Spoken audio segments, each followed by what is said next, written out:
Michele, ciao, and welcome to the show. Thanks for having me. Of course, I'm super excited about this. So what time is it there? It's 8 a.m. here in California. What time you got there? It's 5 p.m. on Saturday. That. On a beautiful Saturday afternoon, spring. It's incredible weather here. You just see blooming flowers. Is already like everything is getting back to the beautiful green of our hills. It's you should see this. It's amazing. Well, listen, I mean, the whole point to this is for us to be able to see this, but apparently Europe has different plans for Americans right now, and they're just not allowing us to come in. So hopefully this is going to change over some time. But what I'd like to do is I'd like to start a bit with context for people listening. So people who listen to my podcast now are probably trying to figure out what's this all about and why are we all of a sudden doing a show about Italy? And I think the answer to that question is, we're living in a time right now in America where people are rethinking all sorts of things. They're rethinking what's important to them. We've been faced with things that we've never been faced with before. We have riots in the streets. We have insurrection in the Capitol. We've got Black Lives Matter, to name a few. And when you throw COVID on top of that, where we're separating people with masks and people are afraid to connect with each other, things are at a boiling point now, and people are rethinking their lives and what's important to them and how they want to live it. So Kim and I are among those people who are thinking about relocating to Italy. Well, actually, we've made our decision. I guess I'll announce it publicly because we haven't announced it publicly. But what better place to do it than here? And you are helping us with that. That's what you do for a living, which we're going to get into in a second. So with that long introduction, just by way of backgrounds, why did you decide that you wanted to practice this kind of law? It's, we have an expression in Italy. We say that sometimes it's the job that finds you more than you decided to start a job. I started practicing law over, at this point, 18 years ago. And as a typical civil law lawyers, doing family law, corporate law, immigration wasn't yet such a big thing, especially beginning of the century, around 2000, 2001, when I started practicing.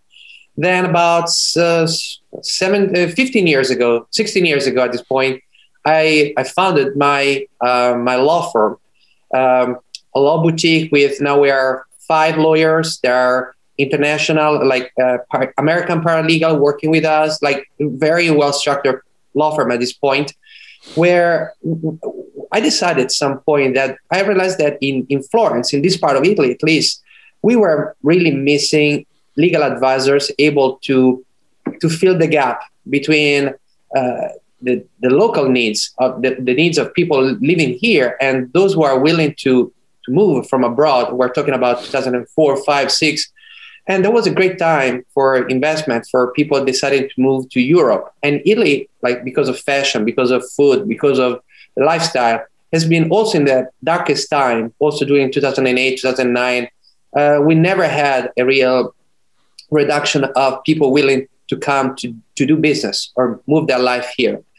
And so basically for the last 10 years, we got more and more focused on helping foreign investors or private persons. So either if you're a single person or you are a family or you have a partner, you have a business, you want to move to Italy, you rely on us. So we are a global mobility law firm at this point where if you want to bring or move your business, your family, your life to Italy, we're there from day one. So when you decide, how can I come there?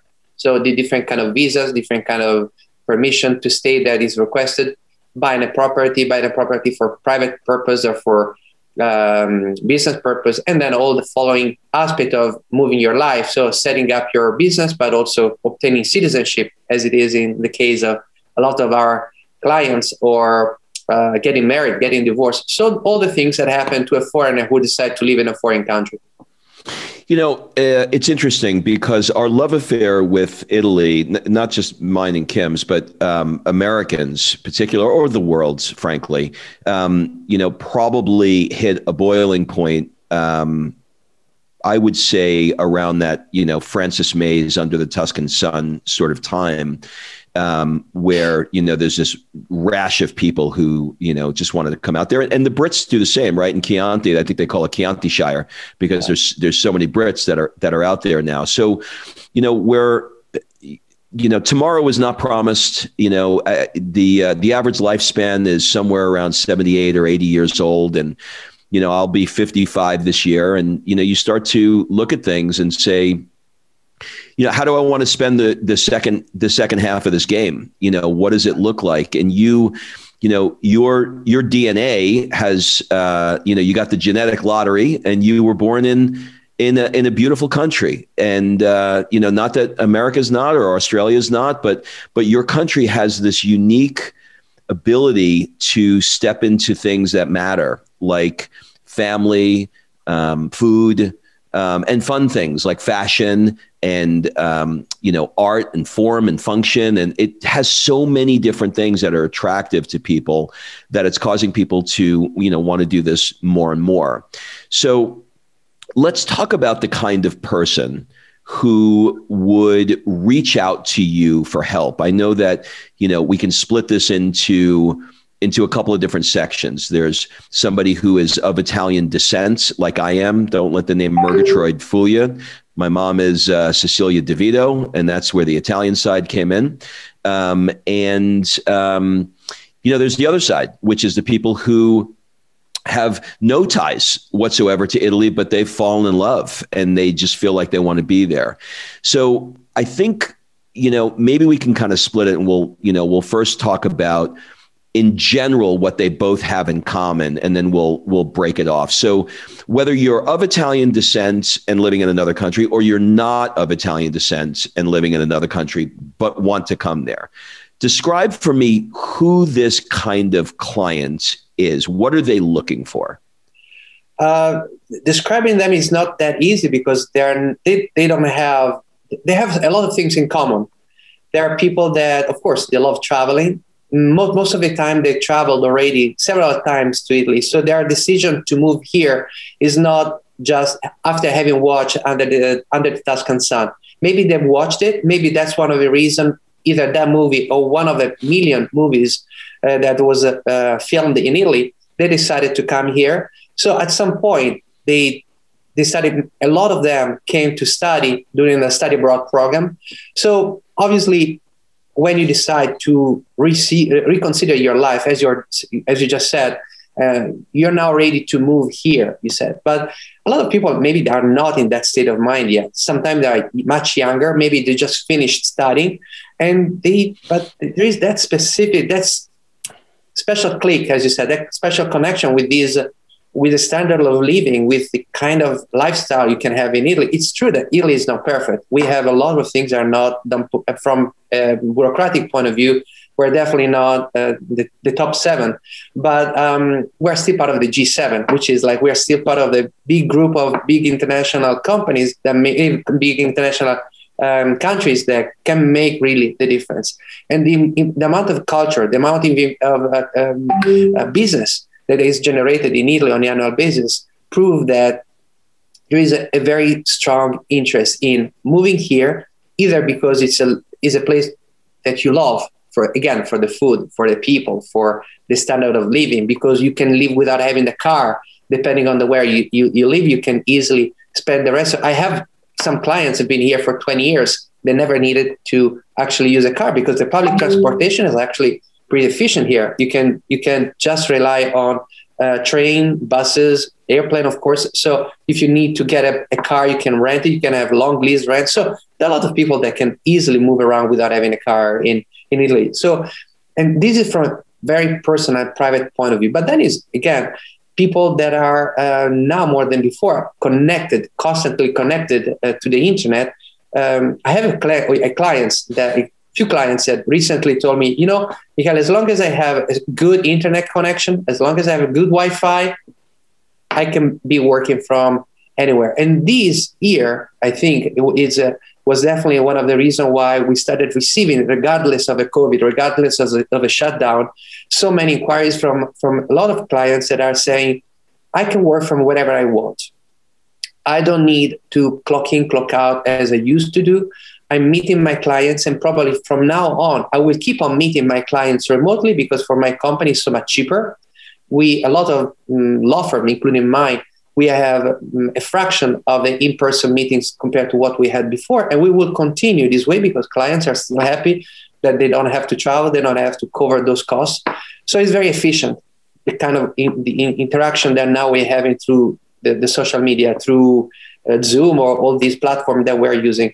So a lot of clients say, I can work from wherever I want. So in terms of standard of living, I keep on making money using the dollar. So I'm still receiving the same income I used to have before, but now I can live in a country where the cost of living is a fraction, where the healthcare is definitely good, and therefore we don't need anymore to pay the thousands of dollars we're paying every month for our pension fund.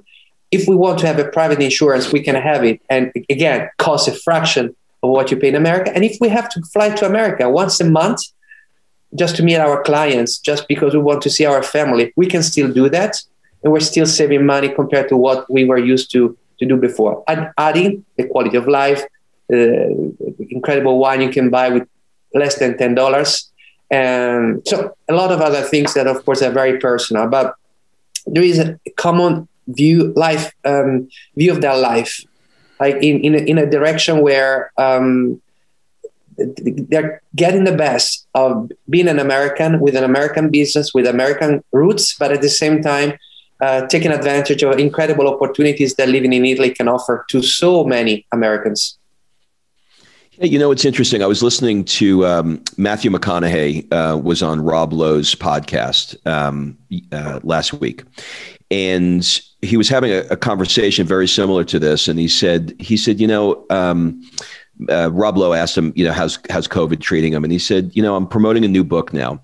And this morning I did 3 interviews. I was in Spain, Italy, and Germany. And now I'm here with you in LA. I just covered 4 countries by Zoom doing interviews. I didn't have to. He said, last year before this happened, I would have to get on a plane, fly to LA, do pre-interview questions, get into makeup, do the interview, fly back home. And it was 3 days. And I was exhausted. He said, now I'm doubling it. So the question then became, well, we're in the new world right now. Companies that used to think you have to get on the airplane to fly somebody to meet a client, like you just mentioned, they're saying, well, Zoom isn't exactly perfect, but it certainly works. So a lot of people, including me, where I normally do in-person interviews, I don't have to do it. I can do it via Zoom, and the standard has become acceptable for people. Everybody's fine with it. Nobody cares anymore. It's not weird. It's because necessity is the mother of invention, and we have no other choice but to do it this way.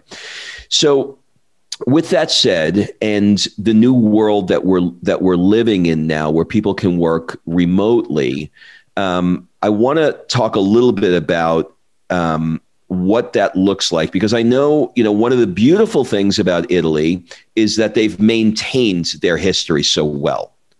But one of the frustrating things as well is they're not quite advanced when it comes to things like remote workers and understanding how that works. So if somebody is not of Italian descent and says, well, I'll live in Italy for a few years. I'll just get a place in Florence or in Tuscany and I can work from anywhere. Yep. They don't understand that you just can't do that. You have to have it set up legally in order to do that. And I know there's some new laws that are allowing people to do that. So can you talk a little bit about that? Absolutely. The general principle is, I'm talking about Americans, but I can say a lot of other countries like Canadians or people from Australia, like they are all having common the possibility to enter in Italy as a tourist they don't need a visa. So they can come as a tourist and they can stay here for up to 90 days. Every 180 days, which means that every 6 months, they can stay up to 3 months here.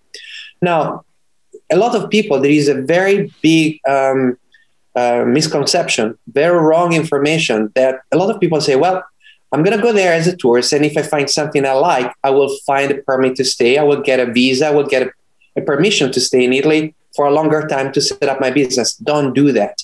This is a call for failure. It's not going to work because there's no way, unless there are exceptions, so maybe I can mention a few. But if you don't have already a family here, so if you don't have already someone that can sponsor a family visa for you, which means someone who's already legally living in Italy, you cannot come as a tourist without having a plan, as a tourist, and then deciding to set up a business here. You need to have a work visa. Having a work visa is a process that, statistically speaking, I'm talking about something that we do on a regular basis, on a daily basis.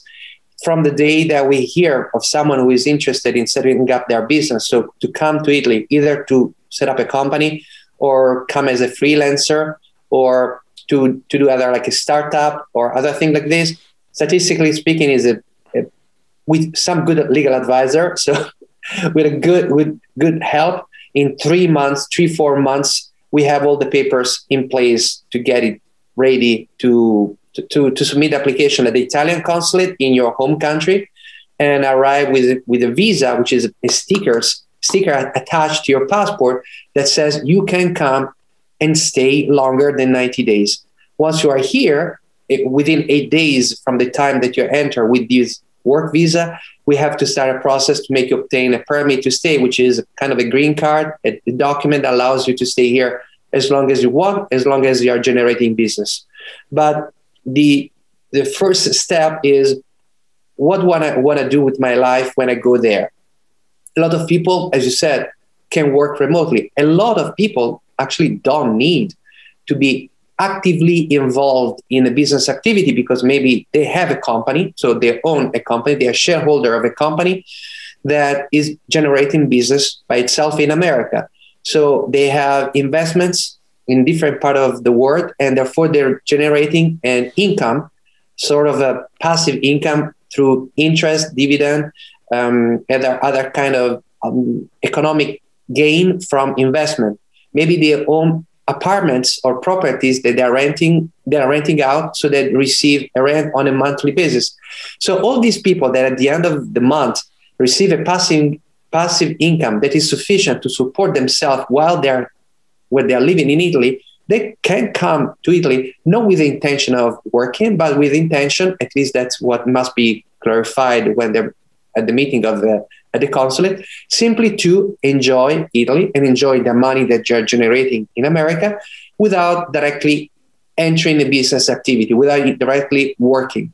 During this time, during this first year that they are here under, it's called elective residency visa, is a visa for not workers, which doesn't mean that you have to be in pension. It's simply you don't need to actively work.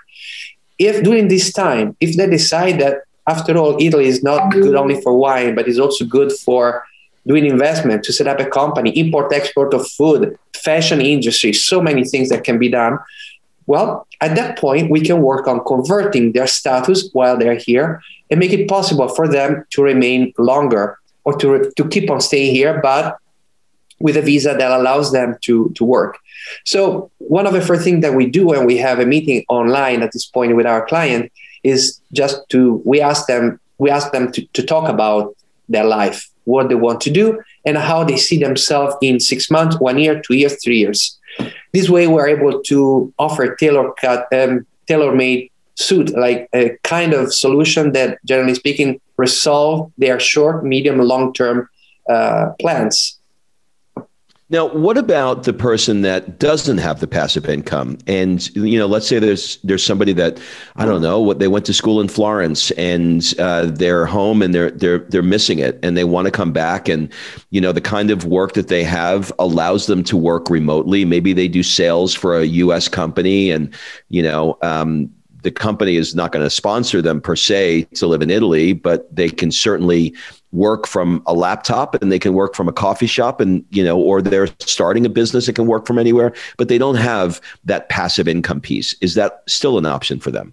Absolutely. It's a work visa. is a self-employment work visa, which is one of the, I would say, out of, let's say 100 visas that we cover on an annual basis, is definitely like around 70% of our clients are coming here to bring their own business or to export their business in Italy. There are people exactly like you. The perfect representation of our typical client is a person that is able to work with an established business in America. Sometimes they want to continue working remotely. They can keep on working remotely with their clients. I have, like, recently we had a Canadian life coach that just arrived, and she keeps on, because that's the only way of working at the moment, she keeps on providing her services as a life coach to private and to companies. And the clients didn't even know that she moved to Italy, and she's in Italy right now. So it's everyone who has the ability to work remotely are potentially eligible to obtain a work visa under the status of a freelancer. So, what does that give you? What does that give you as a work visa? What are the parameters there? Do you have to? Is it good for a certain period of time? Do you have to check in? Do they audit you? What's that look like? The visa, once it's requested, once it's approved by the consulate, is, as I said, is a sticker that allows you to come in Italy. You have more or less to come in Italy within 3 months from when you receive the visa. Okay. And basically, once you're here, the same documents that were used to apply and obtain the visa are the same documents that are requested for basically to have an interview with the immigration authorities. When we enter in America at the gate of the airport, we have to offer fingerprints, and we have the camera that look at us. These are things that are not done as you arrive in Italy, but is done through the immigration office more or less a couple of months, 2-3 months after your arrival in Italy. At that point, once all the papers are submitted, you have to start your business activity. So very often you will need an accountant, someone who can help you to put together the document to have, let's say, social security number, the equivalent of your social security number, a tax code that you can use for your business, and then you move ahead with your life as you always done. So you will work if you have an office, if you want to rent a space, if you can work from a Starbucks in Italy, you will continue with your life. You will get a point, more or less a year after your arrival in Italy, where the immigration office want to ask you, are you still here? Are you still making money? Have you generated enough money to justify the fact that you're living in Italy? When we say how much money have you generated, that is a question that the immigration office asks you. We're talking about an amount of money that is very reasonable. We're talking about, for one single person, around, I would say, 13,000 euro, so $15,000 per year. So a little more than $1,200 per month. This is in terms of satisfying the immigration requirement. Of course, if you are renting a place for 3,000 euro a month, you have to justify to the Italian authorities that you're actually making sufficient money to cover your standard of living you're having in Italy. But from an immigration point of view, basically every year, and then every 2 years, and then every 3 years, this has happened for the first 5 years, you have to confirm your intention to stay here and that you're generating enough money. So it's a very simple, you don't have to go back to your home country. You do it through the immigration office of the place where you're living in the moment in Italy. So it's very intuitive, I would say. Definitely with our help, becomes extremely intuitive as a process. And it's something that I'd never seen in this basically 15 years of practice, someone that came with the intention of staying here for business reasons and then moving back to America, especially as long as they're able to. And this is very interesting. We calculated like almost in 15 years, about almost 1,000-ish clients that we helped, a little more than 100 clients. So many clients anyway, every year that we help, and we are still in contact with them on a monthly basis and on an annual basis for Christmas greetings. And they're still here. They changed sometimes the city where they're living. They're no more in Florence now. They decided to live in smaller villages or a bigger city. They maybe are commuting more, less than before. They're traveling to America, but once you try living in Italy, even with all the limits, as I said, that Italy can have, it's very hard to find someone that decides to go back. Oh yeah. Oh yeah, for sure. The aperitivo hours will keep you there alone. Yep. So the work visa piece, and then I'll get off this question. I want to make sure that I understand it because I know that there's several pieces, right? There's elective visas, there's work visas, there's Italian by descent, which we'll talk about in a second. But with the work visa piece, did you say that you need to go to the U.S. consulate here in order to do it? Is there a meeting that you have to have here, or is it only in Italy? No. It's not the U.S. consulate, meaning the consulate of United States doesn't have anything to do with the visa process. No, I'm sorry. The Italian Yes. consulate in the U.S. is what I meant. Correct. The application for a visa must pass necessary through the Italian consulate of the place where you're living. So Do you have to do a meeting with them? Yes. Now, under COVID circumstances, we had a few clients that at the consulate of Los Angeles, I think, they had to. I'm not really sure of the mechanism. Let's say under a normal year, the people are expected to set up a meeting. They bring their paperwork that we help them preparing together with their U.S. passport. They leave everything at the desk of the immigration office, of the visa office of the Italian consulate. And sometimes they review the document in front of them. They ask them questions. We prepare the clients to face those kind of interview, of course. And then if everything is clear, sometimes a few hours later, the visa on the passport is ready. Sometimes they want to review the document and therefore they say, okay, thank you very much. Come back. We will let you know when we are ready for reviewing your application. In theory, the consulate has up to 90 days to review your application. But statistically speaking, in 20, 25 days maximum, the application. In a few cases, actually, the client in 2 days had the passport back with the visa on it. So it depends. Under the COVID circumstances that we're facing, might be possible that, for instance, I think Miami, they wanted the entire package to be mailed via FedEx. So they didn't want to meet the person in person. And they wanted to have a cell phone number in case they needed to ask the person specific information. And therefore, they didn't have an in-person meeting, an in-person interview. But the in-person interview was up to 1 year ago the standard way of processing any kind of visa.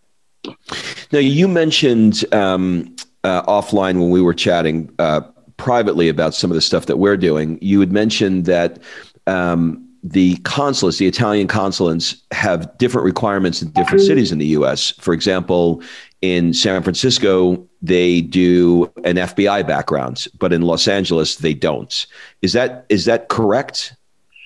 It's very hard to answer because yes, we noticed that we work with basically all the Italian consulates in United States, but not only Canada, in Egypt, in Turkey recently, and of course we need to adapt to their request. Let's say that the law per se is not clear regarding the regulation, the specific kind of information that each consulate can request to each applicant.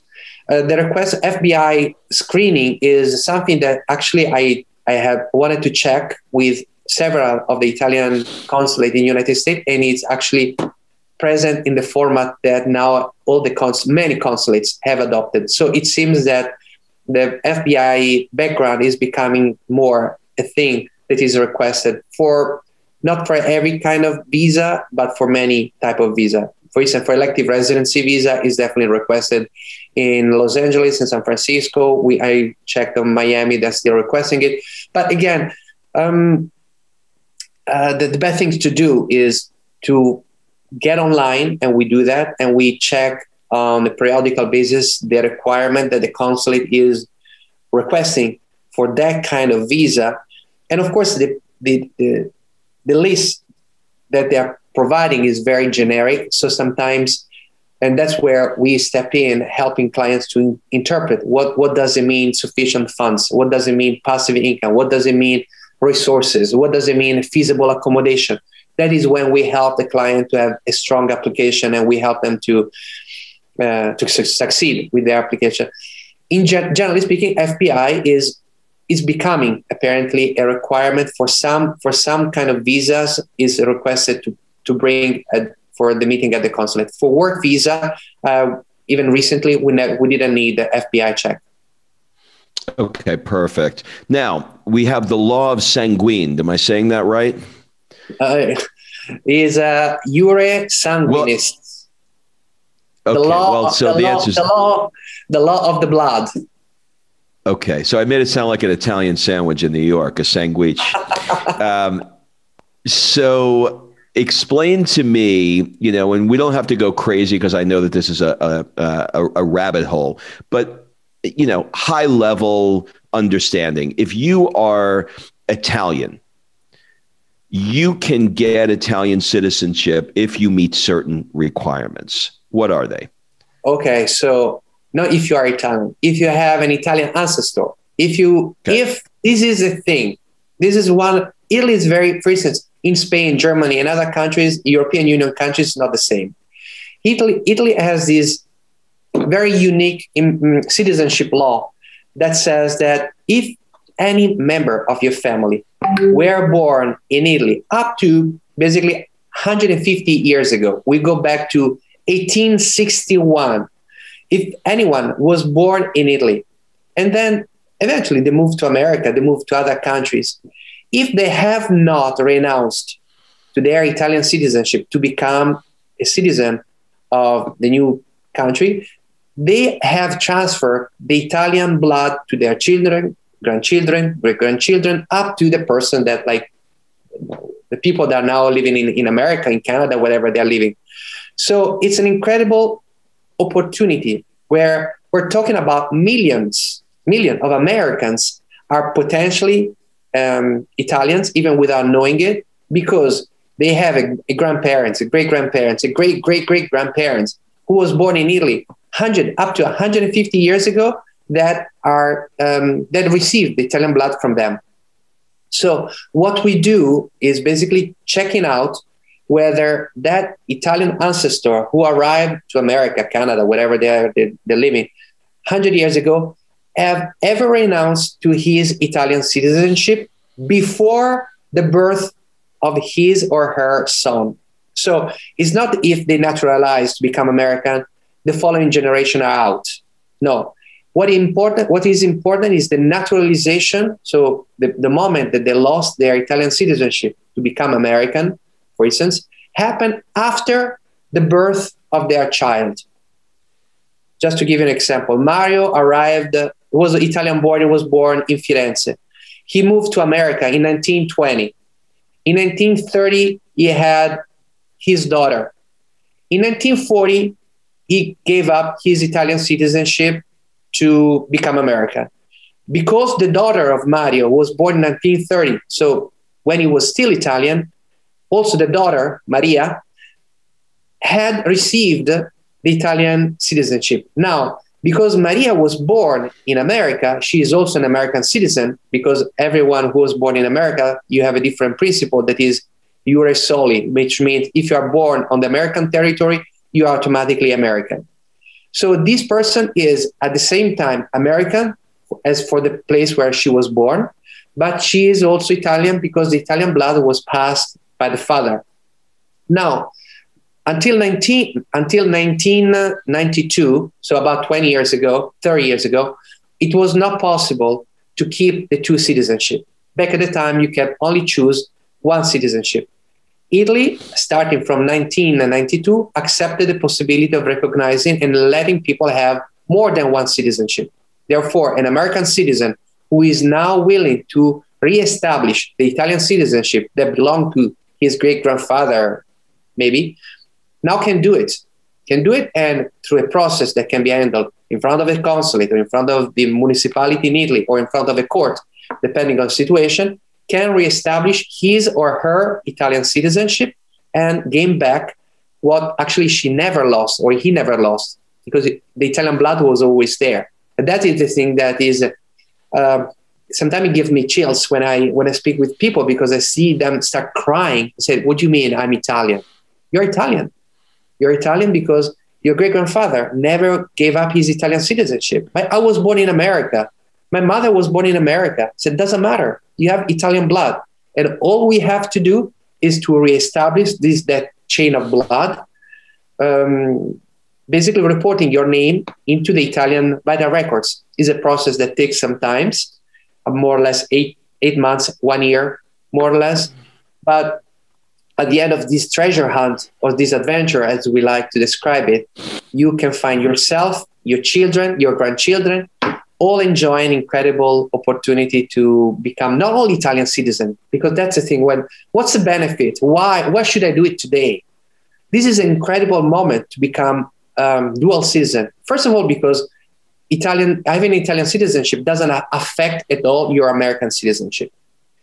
But it adds so many incredible opportunities. You become not only an Italian citizen, you become a European Union citizen, which means that you can choose with your Italian passport that you will get the possibility to live wherever you want in any of the 27 member states of the European Union with no visa, no permit to stay, no time limitations. You can, with your Italian passport, choose to live in any place in Europe, of course in Italy, of the European Union, without ever having to worry again about having a visa and a 90 days tourist period. Plus, if you decide not only to live in Italy, to travel to Italy, but to live in Italy, you can also enjoy all the other benefits. The European Union grants, if you want to study, to have a grant from European Union. If you are a woman who wants to set up a business because you are a European Union citizen, you can have access to specific kind of grants for new business ideas if related to women, or if you're young. You can enjoy the healthcare system at no cost for you, basically because you are living in Italy, because you are an Italian citizen. You can bring your kids and send them to school in public and private schools as you want without discrimination because they are foreigners. So the amount of benefits you gain are so many that, generally speaking, when I start this long list of benefits, my clients, okay, we got it, we want it. How do we start? The golden passport, right? Yep. There's no question about it. Now, in fairness, I want to make sure that people understand who are listening. This is in theory a fun and I don't want to use the word easy treasure hunts, but it is a process, and it is a process that has a lot of turns and twists. And I strongly urge you to hire somebody to do this, because there are stories that are horror stories where people have been doing this for 10 years and trying to get into, an Italian consulate in the city that they live in, only to get the appointment, and they don't have the right paperwork, and they don't have the work done on the Italian side. They don't have it done on the US side. To my mind, you don't, it's not required, but it should be required to have a lawyer to do this, because it's not easy. It's just not easy. So I just want to put that out there. And look, I don't know anybody who, I don't know a lawyer who smiles as much as Michele, who loves what he does. So, I absolutely give him, I think you can tell we're friends, and he has my blessing for sure in what he does. So we're going to link up in the show notes how people can get a hold of you, et cetera. But I have a couple more questions I want to ask you before we go. I'm going to ask you a few more things about Italy, and then I'm going to ask you some weird questions about you. So just roll with it, okay? Okay. What are the big culture shock misconceptions? Oh my God, I didn't expect this, that you hear from the Americans that move, they're used to sleeping in their king size bed, and they have everything at the touch of a button, and they're a little bit of a prima donna when it comes to getting things done, because everything in America is, yesterday we have it. That's not the case in Italy. things are domani, tomorrow. We'll get to it tomorrow. You know what I mean? Like, what are you rushing? What are you rushing around like crazy for? The bureaucracy is going to slow you down to begin with. You need the Marco de Bolo on Tuesday, and you got to hold your foot up and spin around in the circle, and then go to this church and get that thing. It's crazy. What are the kinds of things that you hear from Americans that, if you could tell them and whisper in their ear in advance and say, dude, be ready for this, what would you tell them? If you want the most stupid, like, it's not stupid, it's an issue, because if you're coming here with the intention of working remotely, again, you need a good internet connection. And so many clients said, we got there and it's the beautiful apartment, but nobody told us that the apartment didn't have an internet, and maybe had an internet, but was definitely not working well enough for us. Is like, we've been here for 12 days now, and we don't have internet yet. What can we do to fix it? Yep. So, and of course, you need to find a provider. They send you paper document that need to be signed. And we are still very much relying on paper when we're talking about activating a contract. So either for electricity or for internet or for other utilities, sometimes it can be a big trauma not be able to use internet properly. So it's very, very stupid thing, but we're talking about like not having running water almost nowadays. So let's stop there, because this was absolutely the case that I had when I was in Italy, and it led us on this adventure around Florence trying to find the Tim offices, and they were not actually we were in Puglia. This happened in Puglia, and they did not speak English very well at all. And when you're dealing with a tech issue and you are not speaking the same language, it's hard enough when you speak the same language to talk tech. We were down for a week trying to figure out, I don't know what we bought. We wound up buying some card that we had to plug in. Does Italy have good Wi-Fi? Can you get it? And if you can get it, what do you do in advance to get it?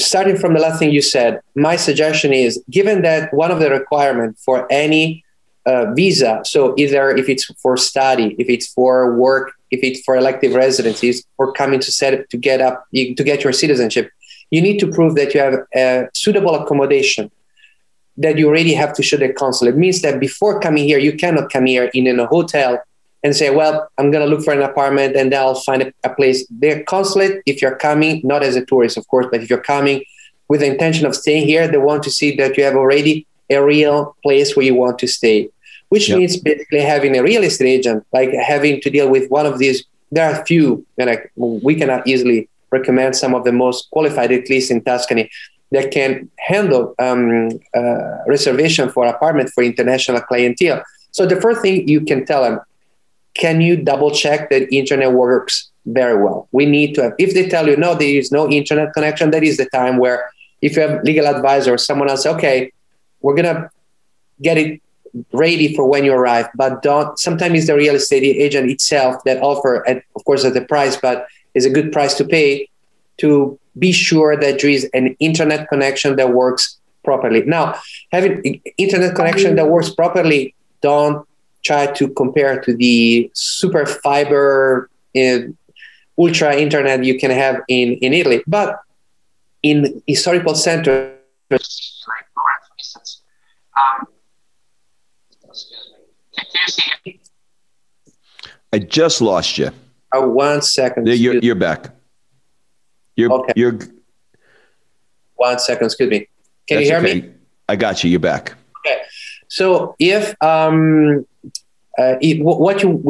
need to do is to find a good provider. So we have now fiber in most of the bigger cities like Florence or other cities that offer a very good connection. You see in areas of the countryside where you don't have internet through the fiber, now there are a few companies also offer satellite, which is not satellite, meaning the satellite dish. You have a dish that is connected with one of the antenna that they've put in strategic place in the countryside so that you can have a decent internet connection. I think you can hear me, you can see me right now. So just to tell you, we don't have in my house, we are in the first skirt of the countryside, skirt outside of Florence. So we don't have a fiber in my house, but we have a decent interconnect connection. You can see me, I guess. I can. We can watch movies. I have regular Zoom call, with multiple parties. So even if it's not as fast and efficient as the one that you have in America now, you have to do some research. That's for sure. So don't come here expecting to have immediately internet in your house as you like. So get prepared to that, or have someone preparing the internet for when you will be here. That's definitely the first problem. Then you are asking other things like bureaucracy in general. I think you have to explain. I have to explain to my clients that if they want because they are here with their visa, we need now to obtain a permit to stay, which is a little card that looks like your driving license. That is the actual document that allows you to stay and to travel freely around Europe. And that is a process that can take a few months just to have the appointment, and then another couple of months to have the permit in your hands. So what I tell them is budget in your time you're here 3 days, one for the fingerprints to submit the application, another one to have the fingerprints taken and to sign the document, another one to collect your permit to stay. There are 3 days during the year that you're staying here that you have to get ready to have a nice charger with your cell phone and be prepared to spend the entire morning from 9 a.m. until 12 or 1 p.m. at the immigration office waiting for your application to be processed. That's what you have to pay.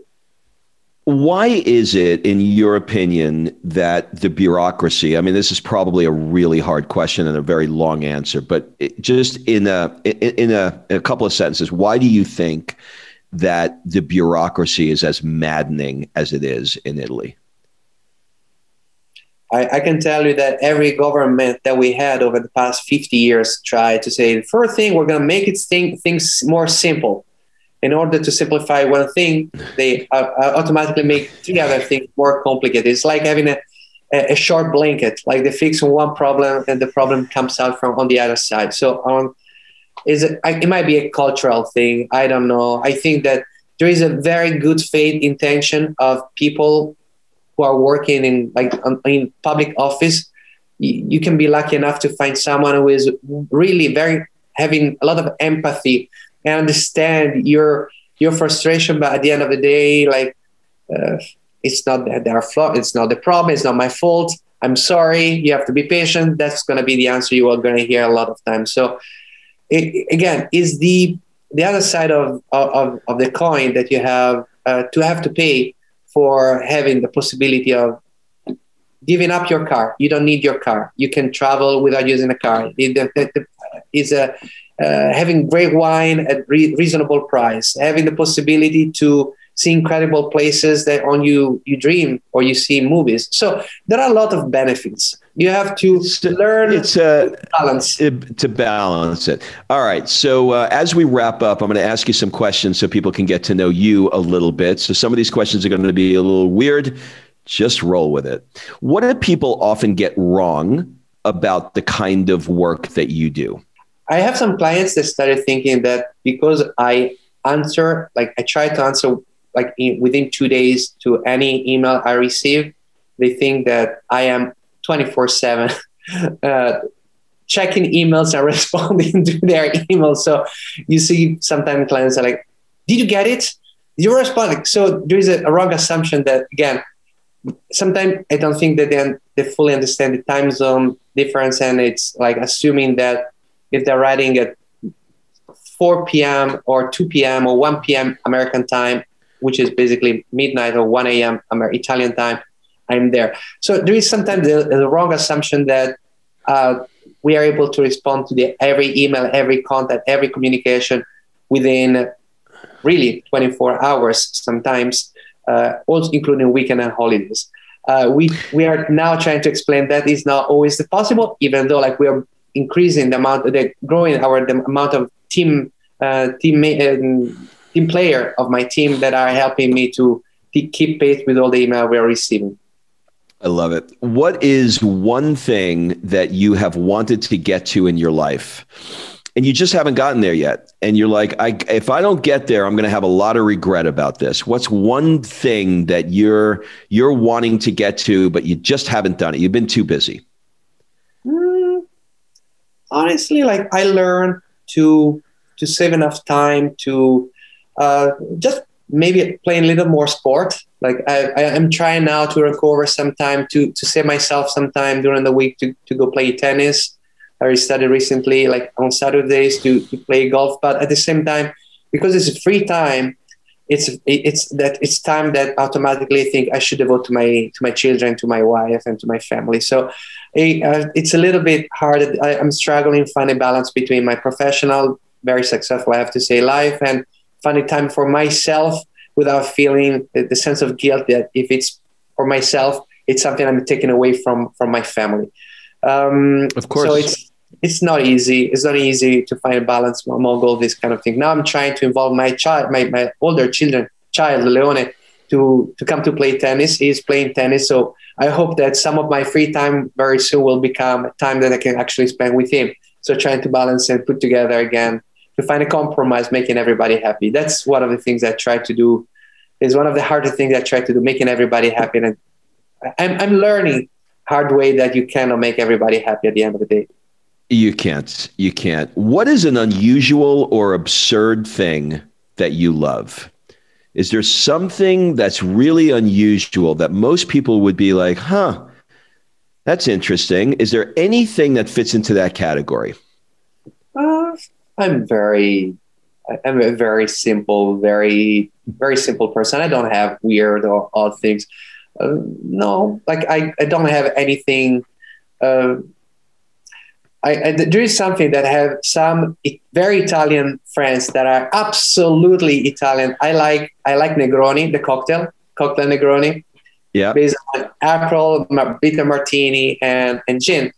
And of course, like setting up the perfect drink, it means that you have to go there, mixing the quantities in a proper way, having the slice of orange, having your ice. So it's something that traditionally you prepare there at the moment. I recently had a friend of mine who brought to my house a very nice bottle, one of these super nice bottle done by a glassmaker with a nice label on it that says Negroni. So it was a preset Negroni where the three components, the three alcohol were already put together. And all you have to do when you come home, you just pour in your perfect Negroni in your glass with your ice. So I started having my Negroni when I came back home, that is using this preset thing. And I had a few very Italian friends that got outraged. Like, what are you doing? Negroni is like your drink. It's a pre-made drink. No, I made it. It's pre-made by me. Doesn't matter. You have to do at that moment. You cannot have a pre-made drink. So it seems like a little bit very, very, very precise about the way that the three alcohols should be mixed. And I was not supposed to have the three alcohols put together beforehand. But, well, listen, Italians are like this. You try and if you order a cappuccino in the afternoon, they're not going to be happy with you. That does not happen there. Oh. That's a morning thing. That you're breaking a religion if you do that. Try not to have a bistecca overcooked. Don't say I like well cooked bistecca cannot be overcooked. No, the cow should still be walking. I'm going to send you a link. Have you seen the new Stanley Tucci series that he's doing? Do you know about this? I saw it. I saw him making a pizza in one of his episodes. It's very good. He made a very good pizza, apparently. Yeah. There was a part of me, that is something that when you're asking, is there something you'd like to do? I would like to have an interview with him talking about his Italian origin. I would love to be able to understand better what he knows and what are maybe the American misconception about Italy that I would like to clarify a little bit. How maybe, I don't know, maybe he has a very well knowledge about Italy. So, but I would definitely like to have a chat with him and maybe to have him in my office, like having something done here with him in Florence. That's definitely something that would you like to do? Yes. So I saw what he's doing and I really like him. He's one of my favorite actors. Yeah, he's great. And if anybody listening knows Stanley, reach out and connect him with Michele. He's got a video that his wife. He lives in London, and his wife's British, and he does your practice every night of doing a Negroni when he comes home, and she filmed him on Instagram making the Negroni. The video went viral. So I'm going to send it to you. It's a very short video, him explaining how he does the Negroni. It has blown up. Somebody just asked him about it. He's like, I don't know why it's in the millions of views now. And it's a short video. It's 2 or 3 minutes of how he does it. And it's just his passion that you can see for it. And I don't know if you know this, but I think he's from New York or New Jersey, one of those. And his dad was an art teacher, and they went to Florence when he was 12, and they did a sabbatical for 1 year.